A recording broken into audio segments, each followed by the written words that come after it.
आप सभी लोगों का बहुत बहुत स्वागत है सीपी स्मार्ट क्लासेस में। आज के इस वीडियो में हम खंड शिक्षा अधिकारी के लिए मॉक टेस्ट 4 डिस्कस करेंगे। 3 हम पहले ही डिस्कस कर चुके हैं, वो आप प्लेलिस्ट में जाके देख सकते हैं और चैनल को सब्सक्राइब कर लें ताकि नोटिफिकेशन आपको मिलता रहे।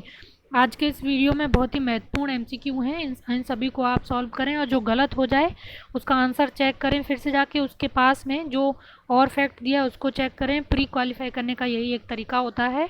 आप हर पेपर के पहले जो भी सब्जेक्ट है जो भी सब्जेक्ट है पहले उसके एमसीक्यू लगाएं, जो चैप्टर आप पढ़ रहे हैं। फिर जो एमसीक्यू आपके गलत हो जा रहे हैं उसके आंसर चेक करें, उसके बगल में और कौन से फैक्ट हैं वो देखें और पुराने पेपर ज़रूर लगाएं। मैं पुराने पेपर से पता चलता है कि पेपर में सवाल जो है वो कैसे बन रहे हैं, तो इसलिए पुराने पेपर लगाना बहुत ज़रूरी होता है।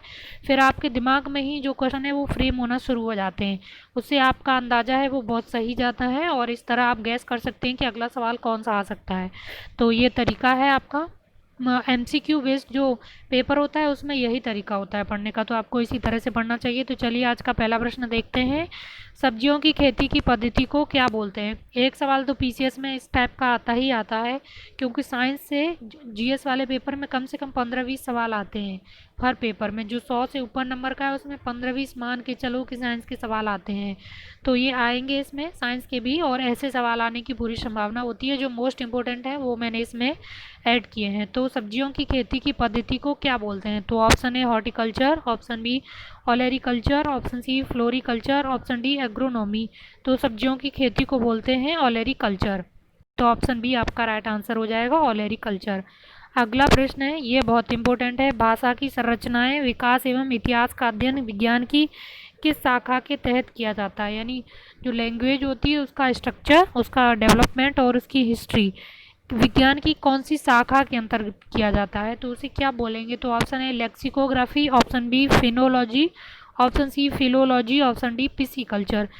तो राइट आंसर हो जाएगा आपका फिलोलॉजी, ऑप्शन सी। अगला प्रश्न है, लेक्सिकोग्राफी का संबंध किससे है? तो ऑप्शन ए मानव शरीर की संरचना, ऑप्शन बी शब्दकोश के संयोजन से, ऑप्शन सी गुप्त लिखावट से, ऑप्शन सी डी चित्र और मॉडल के द्वारा पढ़ाने से। तो लेक्सिकोग्राफी है वो शब्दकोश के संयोजन से है, तो ऑप्शन बी इसका राइट आंसर हो जाएगा। आपको यहाँ पे कंफ्यूज नहीं होना है, फिलोलॉजी और लेक्सिकोग्राफी में थोड़ा सा अंतर है। वो पूरे जो शब्द भाषा है उसका अध्ययन करती है, उसका स्ट्रक्चर कैसे बना, उसका इतिहास क्या था, और लेक्सिकोग्राफी में शब्दकोश का संयोजन होता है उसको बोलते हैं। तो दोनों, एक में अध्ययन किया जाता है और एक में संयोजन होता है, तो इन दो चीज़ों को आपको अलग करना है। एक लेक्सिकोग्राफी एक पार्ट हो गया उस भाषा का, तो ऐसे आपको डिफरेंस समझ लेना चाहिए, थोड़े से माइन्यूट डिफरेंस पे ही सवाल गलत हो जाते हैं।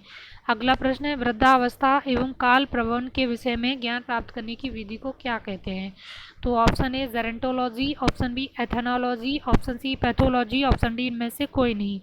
तो वृद्धावस्था एवं काल प्रभावन के विषय में जो ज्ञान प्राप्त करने की विधि है उसको जेरोंटोलॉजी कहते हैं, यानी वृद्धावस्था का जो अध्ययन है वो जेरोंटोलॉजी के तहत किया जाता है, तो ऑप्शन ए इसका राइट आंसर हो जाएगा जेरोंटोलॉजी। अगला प्रश्न है, ये काफ़ी चर्चा में है, इस साल भी बहुत चर्चा में रहा है। हाइड्रोपोनिक्स क्या है? तो ऑप्शन ए मृदाहीन पादप संवर्धन, ऑप्शन बी पादप काल कलम में पादप में कलम लगाना, ऑप्शन सी सब्जियों का अध्ययन, ऑप्शन सी जल संक्षारण। तो हाइड्रोपोनिक्स है वो मृदाहीन पादप संवर्धन से संबंधित है, यानी बिना मिट्टी के पर जो पौधे हैं उनको कैसे उगाया जाए। ये जापान में बहुत फेमस है, वो इंडिया में भी इसे अभी प्रयोग किया जा रहा है। तो हाइड्रोपोनिक्स है मृदाहीन पादप संवर्धन तकनीक है, तो ऑप्शन ए राइट आंसर है। अगला प्रश्न है, वित्तीय आपातकाल के संदर्भ में। तो वित्तीय आपातकाल के संदर्भ में निम्नलिखित कथनों पर विचार कीजिए। पहला कथन है, इसकी अधिकतम समय सीमा निर्धारित नहीं की गई है। दूसरा कथन है, इसे जारी रखने के लिए संसद की पुनः मंजूरी आवश्यक नहीं है। तो ऑप्शन ए केवल कथन एक सही है, ऑप्शन बी केवल कथन दो सही है, ऑप्शन सी दोनों कथन सही हैं, ऑप्शन डी इनमें से कोई भी सही नहीं है। तो ये दोनों ही कथन सही हैं। जो वित्तीय आपातकाल है उसकी अधिकतम समय सीमा निर्धारित नहीं की गई है कि एक बार लागू होने के बाद कितने समय तक चलेगा, बाकी की है राष्ट्रीय आपात जो राष्ट्रपति शासन है उसकी भी 3 है लेकिन इसकी नहीं है। और दूसरा है, इसके जारी रखने की जो संसद की पुनः मंजूरी है वो भी आवश्यक नहीं है, राष्ट्रपति के एक आदेश से ही इसे आगे बढ़ाया जा सकता है। तो ये दोनों ही कथन एकदम सही हैं, तो ऑप्शन सी इसका राइट आंसर हो जाएगा। अगला प्रश्न है, अनुच्छेद 358 के तहत किस मौलिक अधिकार को राष्ट्रीय आपातकाल के दौरान निलंबित किया जाता है? तो दो आर्टिकल 358 और 359 इम्पोर्टेंट है मौलिक अधिकारों के निलंबन से संबंधित आपातकाल के दौरान। तो दोनों में थोड़ा सा डिफरेंस है, वो आप 359 आप खुद जाके एम लक्ष्मीकांत में जाके देखना। तो ऑप्शन ए 19, ऑप्शन बी अनुच्छेद 20, ऑप्शन सी अनुच्छेद 21, ऑप्शन डी अनुच्छेद 29। तो अनुच्छेद 358 के तहत है वो अनुच्छेद 19 निलंबित होता है। तो ऑप्शन ए इसका राइट आंसर है, अनुच्छेद 19। सॉरी, ये यहाँ पे गलत लिख गया है, अनुच्छेद 19 ही इसका राइट आंसर होगा, 29 नहीं है। अगला प्रश्न है, निम्नलिखित में से कौन सा अनुच्छेद आंतरिक आपातकाल के लागू होने पर निलंबित नहीं होता है? तो ऑप्शन ए अनुच्छेद 19, ऑप्शन बी अनुच्छेद 21, ऑप्शन सी अनुच्छेद 30, ऑप्शन सी अनुच्छेद 31। तो आंतरिक आपातकाल जब लागू होता है सशस्त्र विद्रोह पे, क्योंकि पहले आंतरिक उपद्रव था उसको हटा के अब सशस्त्र विद्रोह कर दिया, उसी आधार पर आंतरिक जो आपातकाल है वो लागू होता है। तो अनुच्छेद 19 है, आंतरिक आपातकाल के आधार पर निलंबित नहीं हो सकता। यहाँ से सवाल ये भी हो सकता है कि जो आंतरिक आपातकाल है उसके तहत जो 358 है वो लागू नहीं होता, क्योंकि 358 के तहत ही अनुच्छेद 19 का निलंबन होता है।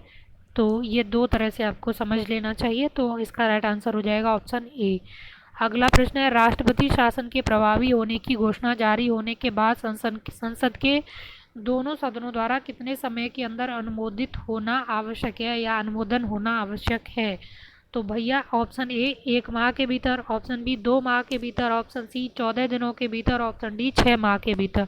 तो राष्ट्रपति शासन जब प्रभावी होने की जो घोषणा होती है उसके 2 माह के भीतर संसद के दोनों सदनों का अनुमोदन आवश्यक है। तो ऑप्शन बी इसका राइट आंसर हो जाएगा, ऑप्शन बी 2 माह के भीतर। अगला प्रश्न है, किस आधार पर अनुच्छेद 365 के तहत राष्ट्रपति शासन लगाया जाता है? ये बहुत इंपॉर्टेंट है। ऑप्शन ए राज्य में संवैधानिक तंत्र के विफल होने पर, ऑप्शन बी राज्य द्वारा केंद्र के निर्देशों का पालन न करने पर, और ऑप्शन सी उपयुक्त दोनों आधार पर, ऑप्शन डी किसी भी आधार पर नहीं। तो देखो, और राज्य में संवैधानिक तंत्र के विफल होने पर जो आप राष्ट्रपति शासन लगता है वो 356 के तहत लगता है, और 365 के तहत लगता है वो राज्य द्वारा केंद्र के निर्देशों का पालन न करने पर लगता है। राज्य फिर राष्ट्रपति को ये लगता है अगर केंद्र के निर्देशों का पालन नहीं कर रहा है राज्य, तो राष्ट्रपति इस आधार पर वहाँ राष्ट्रपति शासन लगा सकता है कि यहाँ पे संवैधानिक चीज़ों को मान्य नहीं किया जा रहा है। तो ऑप्शन बी इसका राइट आंसर हो जाएगा। अगला प्रश्न है, वर्ष 2020 में भारत में संपन्न CMS के संयुक्त राष्ट्र सम्मेलन की 13वीं कॉन्फ्रेंस का शुभांकर घोषित किया गया था। यानी देखो, कन्वेंशन और माइग्रेटरी स्पीसीज का जो सम्मेलन गांधीनगर में हुआ था फरवरी में, तो उसका जो शुभांकर है वो कौन सा है वो आपको इसमें बताना है, ये बहुत इंपॉर्टेंट है। तो option A great Indian bustard, option B गौरिया, ऑप्शन सी एशियाई शेर, ऑप्शन डी पेंगोलिन। तो ग्रेट इंडियन बस्टर्ड या गिबी को इसका शुभांकर घोषित किया गया था, और ये 13वां सम्मेलन था। ये भी आपको याद रखना है, कहाँ पे हुआ, गांधीनगर में हुआ, और शुभांकर इसका ग्रेट इंडियन बस्टर्ड था। और CMS में 3 नई जो हमारी तरफ से 3 चीज़ों को सम्मिलित किया गया है वो आपको जाके देखना है, कौन से 3 पक्षी हैं उनको इसमें शामिल कर दिया गया है। तो ग्रेट इंडियन बस्टर्ड इसका शुभांकर था। अगला प्रश्न है, देश का पहला हीरा संग्रहालय कहाँ पर निर्मित किया जा रहा है? तो option A Khajuraho, option B Bhopal, option C Surat, option D Ahmedabad. तो देश का पहला हीरा संग्रहालय है वो खजुराहो में स्थापित किया जा रहा है। ऑप्शन ए खजुराहो मध्य प्रदेश में, यहाँ चंदेलों की राजधानी भी थी, और यहाँ के जो मंदिर हैं बहुत प्रसिद्ध हैं। तो ये भी आप जाके देख लें इतिहास इसका थोड़ा सा, वैसे मैंने पुराने मॉक टेस्ट में इसके बारे में डिस्कस किया है, आप वहाँ भी देख सकते हैं। लेकिन यहाँ आपको कंफ्यूज नहीं होना है, हीरे का उत्पादन सबसे ज़्यादा सूरत में होता है, लेकिन हीरा संग्रहालय खजुराहो में बनाया जा रहा है, इसलिए मैंने दोनों ऑप्शन इसमें रखे हैं। तो संग्रहालय है वो खजुराहो में बनाया जा रहा है। अगला प्रश्न है, भारतीय विज्ञान कांग्रेस का केंद्रीय विषय या थीम क्या था? तो जो 107वीं भारतीय विज्ञान कांग्रेस है इसका थीम क्या था वो आपको बताना है। ऑप्शन ए विज्ञान और प्रौद्योगिकी ग्रामीण विकास, ऑप्शन बी विज्ञान प्रौद्योगिकी एवं जलवायु परिवर्तन, ऑप्शन सी विज्ञान प्रौद्योगिकी एवं महिलाएं, ऑप्शन डी इनमें से कोई नहीं। तो विज्ञान प्रौद्योगिकी और ग्रामीण विकास, ऑप्शन ए इसका राइट आंसर है। तो 107वीं भारतीय विज्ञान कांग्रेस का थीम था विज्ञान और प्रौद्योगिकी ग्रामीण विकास। अगला प्रश्न है, फरवरी 2020 को बनाए गए विश्व आर्द्रभूमि दिवस की थीम क्या थी? 2 फरवरी को विश्व आर्द्रभूमि दिवस मनाया जाता है। कब से आपको ये जाके देखना है। वेटलैंड कन्वेंशन है वो कब से लागू हुआ और भारत ने उसको कब साइन किया, और ये और रामसर कहाँ पे है, वो सब आपको जाके देखना है। तो आर्द्रभूमि दिवस का थीम क्या था 2020 वाले का? तो ऑप्शन ए आर्द्रभूमि और जैव विविधता, ऑप्शन बी आर्द्रभूमि और जलवायु परिवर्तन, ऑप्शन सी आर्द्रभूमि और प्रवासी पक्षी, ऑप्शन डी इनमें से कोई नहीं। तो 2 फरवरी 2020 को विश्व आर्द्रभूमि दिवस का थीम था आर्द्रभूमि और जैव विविधता। और 5 जून को जो पर्यावरण दिवस था उसका भी थीम, उसमें भी वह जैव विविधता वर्ड यूज़ था। तो वो जाके आपको रिवाइज करना है। इससे पिछले वाले मॉक टेस्ट में वो थीम मैंने डिस्कस की थी, वो आप जाके रिवाइज करेंगे। तो 2 फरवरी के आर्द्रभूमि दिवस का थीम था आर्द्रभूमि और जैव विविधता। अगला प्रश्न है, कलचुरी राजधानी कहाँ थी? कलचुरियों की जो राजधानी थी कलचुरी वंश की, वो कहाँ पर थी वो आपको बताना है। देखिए मध्यकाल में बहुत छोटे छोटे राजवंश बहुत ज़्यादा हैं, तो इसमें कभी कभी राजधानी पूछ ली जाती है, कभी मिलाने के लिए पूछ ली जाती है राजधानी किस वंश की कौन सी थी। तो वही बेसिक चीज़ें आप डिस्कस करें। आप जाके ओनली ISPCS 4 पर मध्यकालीन भारत के बहुत सारे MCQ देख सकते हैं। वो यूट्यूब चैनल है वो भी हमारा ही है, ओनली ISPCS 4 नाम से, तो वहाँ जाके आप देख सकते हैं। तो option A Tripuri, option B Ujjain, option C Mahishmati, option D Bhopal. तो कलचुरी राजधानी थी वो त्रिपुरी में थी, तो ऑप्शन ए इसका राइट आंसर हो जाएगा। अगला प्रश्न है, पूर्वी गंग वंश का संस्थापक कौन था? तो option A Anand Verma, option B Madhav, option C Harivarman, option D Suman Verma. तो पूर्वी गंग वंश का संस्थापक था आनंद वर्मा, तो ऑप्शन ए इसका राइट आंसर है। पूर्वी गंग वंश के शासकों ने ही जो कोणार्क का सूर्य मंदिर है उसका निर्माण करवाया था। तो उसके बारे में भी मैंने ऑनलाइन ओनली ISPCS शाहर पे सब एक डिटेल वीडियो दी है, वहाँ जाके आप देख सकते हैं। तो जो गंग वंश का पूर्वी गंग वंश का संस्थापक था वो आनंद वर्मा था, तो ऑप्शन ए इसका राइट आंसर हो जाएगा। अगला प्रश्न है, आयताकार मंदिर किस मंदिर स्थापत्य कला की विशेषताएं? आयताकार आकार मंदिर जो हैं किस मंदिर स्थापत्य कला की विशेषताएं वो आपको बताना है। तो option A Dravida, option B Vesara, option B C Nagara, option D इनमें से कोई नहीं। तो आयताकार जो मंदिर प्रकार है वो द्रविड़ स्थापत्य मंदिर स्थापत्य की प्रमुख विशेषताएं, तो ऑप्शन ए इसका राइट आंसर हो जाएगा। अगला प्रश्न है, निम्नलिखित स्थानों में से कहाँ पर गड्ढे वाले आवासों के साक्ष्य प्राप्त हुए हैं? यानी गड्ढे वाले आवास यानी गर्त आवास। तो option A Burzahom, option B Piklihal, option C Allahabad, option D Pratapgarh. तो ये जो गड्ढे वाले आवास हैं वो बुर्ज होम से प्राप्त हुए हैं। बुर्ज होम जम्मू कश्मीर में है और ये नियोलिथिक काल है उस काल की साइट है, तो यहाँ से गड्ढे वाले घरों के साक्ष्य मिले हैं, तो ऑप्शन ए इसका राइट आंसर है। तो इसको आप याद कर लें। अगला प्रश्न है, मध्यपाषाण कालीन 25,000 लघु पाषाण उपकरणों के साथ किस स्थान से प्राप्त हुए हैं? यहाँ साथ नहीं साक्ष्य होगा इस जगह पे, साक्ष्य।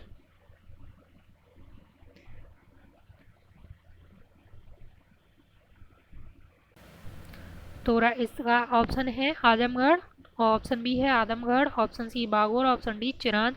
तो जो मध्य पाषाण कालीन या मीजोलिथिक काल के 25,000 लघु पाषाण उपकरणों की प्राप्ति हुई है वो आदमगढ़ से हुई है। ऑप्शन बी इसका राइट आंसर है आदमगढ़। अगला प्रश्न है, निम्नलिखित में से किस काल को माइक्रोलिथिक काल भी बोला जाता है? तो option A paleolithic, option B mesolithic, option C A और बी दोनों, ऑप्शन डी इनमें से कोई नहीं। तो मीजोलिथिक को माइक्रोलिथिक नाम से भी बोला जाता है। देखिए स्टोन एज के 3 पार्ट हैं, पैलियोलिथिक, मीजोलिथिक जिसे माइक्रोलिथिक भी बोलते हैं और नियोलिथिक। तो मीजोलिथिक को माइक्रोलिथिक के नाम से बोला जाता है। माइक्रोलिथिक इसलिए बोला जाता है क्योंकि इस काल में छोटे छोटे उपकरणों का बहुत प्रयोग हुआ, इसीलिए माइक्रोलिथिक बोलते हैं इस काल को। तो मध्यपाषाण काल। अगला प्रश्न है, ये बहुत इंपॉर्टेंट है, ताम्रपाषाण काल संस्कृति का प्रमुख स्थल इनाम गांव किस राज्य में स्थित है? तो ताम्रपाषाण काल में 3 संस्कृतियां बहुत इंपॉर्टेंट थी, एक जोरवे कल्चर और एक मालवा कल्चर और एक बनास संस्कृति है, और इसे गणेश्वर संस्कृति भी बोलते हैं। तो ये 3 संस्कृतियाँ थीं। बनास या गणेश्वर संस्कृति है वो राजस्थान में है, और मालवा कल्चर थी वो मध्य प्रदेश में है, और जोरवे कल्चर है वो महाराष्ट्र में है। तो ये 3 संस्कृतियाँ हैं, इसमें 8 कुल इनके जो स्थल हैं महत्वपूर्ण हैं, वो मैं ताम्रपाषाण काल की आपके लिए अलग से वीडियो दूंगी, आप ओनली ISPCS 4 पर जाके वहाँ देख पाएंगे। तो ये इनाम गांव कहाँ पे है? तो option A Rajasthan, option B Maharashtra, option C Madhya Pradesh, option D Uttar Pradesh. तो इनाम गांव है ये मध्य प्रदेश में है।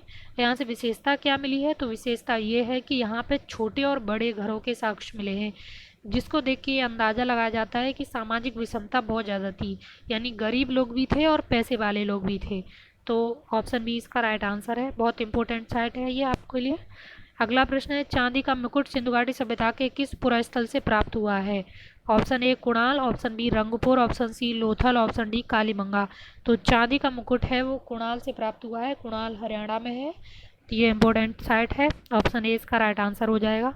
अगला प्रश्न है, निम्नलिखित में से किस देश की सीमा उत्तरी सागर से लगती है? तो option A Germany, option B Romania, option C Austria, option D Ukraine. तो नॉर्थ सी के आज चार तरफ कौन से देश हैं वो जाके आपको एटलस में देखने हैं। इसमें जो राइट आंसर है वो जर्मनी है। जर्मनी की सीमा नॉर्थ सागर से लगती है।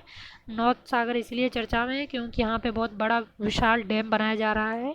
तो ये इसके किनारे जो देश है वो आपको देख लेने चाहिए, एटलस में जाके आपका काम है वो देखने हैं।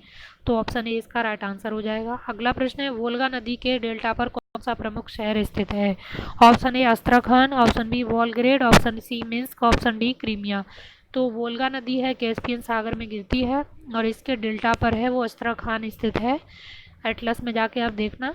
जो international north south trade corridor है इंडस्ट्रियल कॉरिडोर इंस्टिक वाला है, जो बॉम्बे से अस्त्रखान के बीच है, तो यहीं तक जाएगा वो चाबहार से होते हुए। तो ये बहुत इंपॉर्टेंट है, आपको जाके देखना है वोल्गा नदी निकलती कहाँ से है, कहाँ गिरती है, इसके किनारे और कौन से शहर हैं, और डेल्टा पर ये अस्त्रखान है। तो ऑप्शन ए इसका राइट आंसर हो जाएगा। एटलस में जाके ज़रूर देखें। आज का आखिरी सवाल है, पाकिस्तान प्रस्ताव कब प्रस्तुत किया गया था? तो option A 23 March 1940, option B 24 March 1941, option C 23 March 1941, option D 24 March 1942। तो 23 मार्च 1940 को लाहौर में पाकिस्तान प्रस्ताव प्रस्तुत किया गया था। तो ऑप्शन ए इसका राइट आंसर हो जाएगा। तो आज के इस वीडियो में इतना ही। अगले वीडियो में आपसे फिर मिलते हैं। प्रैक्टिस बहुत ज़्यादा करें, प्रैक्टिस ही एक की है जो आपका प्री क्वालिफाई करने में महत्वपूर्ण योगदान देगी। अब बहुत सारे MCQ लगाएं हर सब्जेक्ट के। Thank you.